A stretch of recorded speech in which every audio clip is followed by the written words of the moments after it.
Hi everyone, so a short video here about some movies that I've watched recently. Coming up, we've got Damien Chazelle in a minor key, some claymation, two examples of Mexican cinema, and some French mobsters.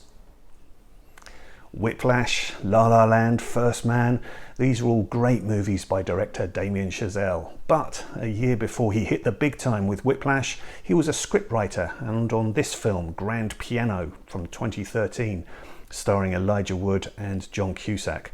And wow, what an oddity this one is, and you really need a very strong ability of suspension of disbelief to be able to enjoy this, and I'm not sure that I entirely had that. So basically what we have here is Elijah Wood as an anxiety-ridden concert hall pianist who turns up to do a piano recital concert, and when he's on the stage he finds on his piano an earpiece and he finds words written into his music sheet, and it turns out that there's a sniper up in the audience played by John Cusack, and he is going to threaten to kill Elijah Wood if he does not play the complete recital correctly, all the notes correctly. So quite a bizarre setup here. It's a film that aims to be Hitchcockian and Brian De Palma-like in style. The special features even mention that it's a throwback to the golden age of cinema, but I'm not entirely convinced by that. I mean, for sure you can think of Hitchcock movies such as The Man Who Knew Too Much, which has a very great climax that's in a concert hall. But with this film, we really need to be able to suspend our disbelief for the entire length of the movie that's all in this concert hall. And so we have to believe that Elijah Wood is playing his piano whilst also listening to commands from John Cusack on this earpiece, having conversations with him while he's playing, and then also in musical interludes where the rest of the orchestra can play whilst the piano has finished that moment, he has to dash off stage and run around the concert hall.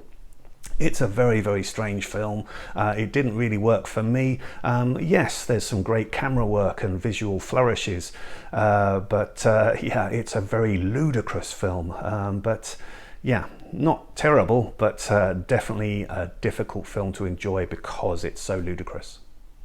Now, when I was a kid, there used to be this program on TV called Take Heart, where the artist would show lots of different painting and drawing styles, but significantly it also had this little claymation character called Morph, who was great fun, lots of stop motion work to show this little clay figure running around and getting involved in various antics. And that came to mind the other day when I watched this 2021 film called Clay Zombies, which you can watch on Tubi. Now, I found out about this film from watching Ocean Dark's Films channel, and she does a really nice interview with the director Jake Jolly, who lives in Ohio, and this film was made in Ohio. Now, this is a very amateur film. It's made with a very low budget, and I don't really want to sort of compare it to other standard releases, if you like. It's very noticeably lower quality, but that being said, it just really, if you like, amplifies this sense of, hey, if you want to create something, then go out and do it. You can do it. You can find a platform for getting your creations out there. So yeah, Jake here has made a film which it has got some good sort of humorous elements to it. The script is not great, but it does give nods to other movies. But yeah, basically this is a sort of zombie apocalypse film where if you touch clay, you're gonna have a bad day. And so we have these claymation zombies, and yeah, they ooze goos out of their eyes, and they'll explode with blood when they get shot. And some of that work is quite fun to see, all the sort of stop motion there. But also Jake has been able to sort of dabble around with some visual effects. So there's a few visual effects shots. He's also involved a local band to record a theme song for it as well. And he managed to get an actress, Diane Franklin, involved as well. And Diane Franklin is an actress who has been in films such as Amityville 2, The Possession, and Bill and Ted's Excellent Adventure. So well done, Jake, really. And he's made a movie for under 10,000, I think, I don't know, and he's got it out there. And yeah, you think of all these sort of starting points in films. I mean, even, you know, Ray Harryhausen, I was thinking about him the other day, and just look back to one of his very, very early creations here for King Kong, where he's just made this sort of crude design with metal, a metal frame, and then put the sort of fur around it.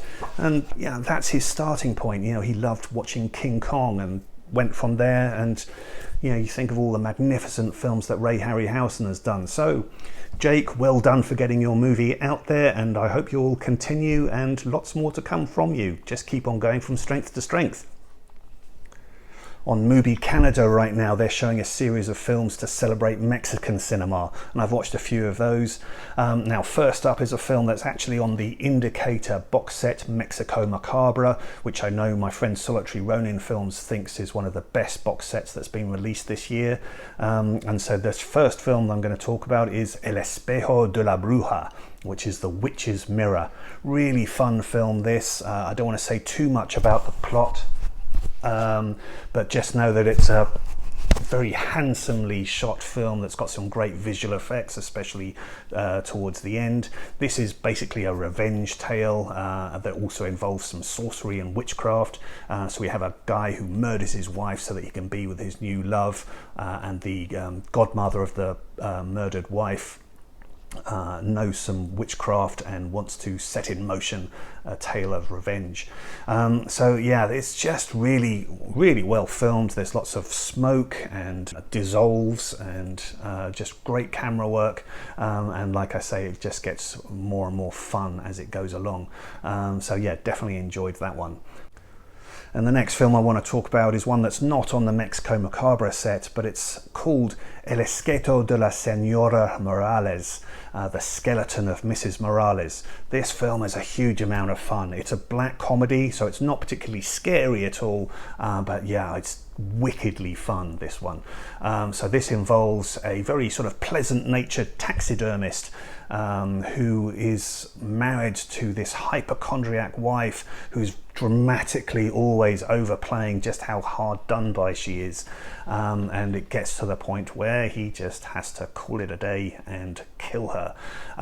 Now the thing with this film is that it takes a very sort of mocking tone, if you like, towards the clergy. The wife was very much friends with a local priest, and that priest seems to think that she's a very saintly type person, whereas, you know, the husband must surely be quite an evil man because of all the tales of woe that he hears from the wife. And that actually works in the taxidermist's favor when it comes to setting in motion his murderous plans.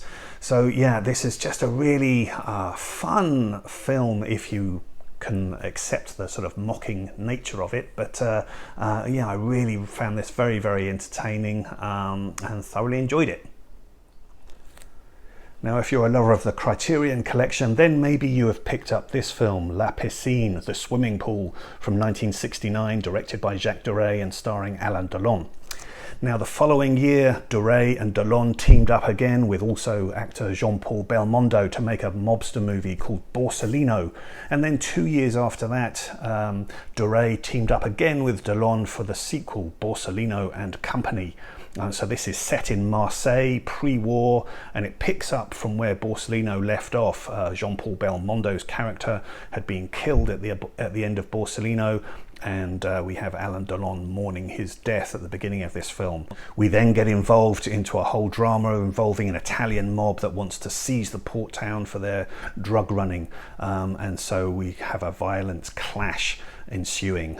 So yeah, this is an okay movie. It's not brilliant, I would say, but it does have lots of gun toting and violence and car explosions, some of it reminiscent of scenes from The Godfather, I suppose, and a very stylish performance, of course, from Alain Delon, wearing some great suits and toting his guns. So yeah, not a great mobster movie in the whole sort of canon of mobster movie films, but definitely an interesting one to watch. Okay, that was just a brief mix of movies there. Let me know your thoughts on any of these films. If you don't know them, then hopefully maybe you'll seek them out. If you do know them, then I'm sure you can say more about them than I just did. Okay, hopefully you'll join me again for some more movies. I have a big DVD haul coming up shortly. I'll be showing you that. So yeah, see you again, I hope. All the best to you. Bye-bye.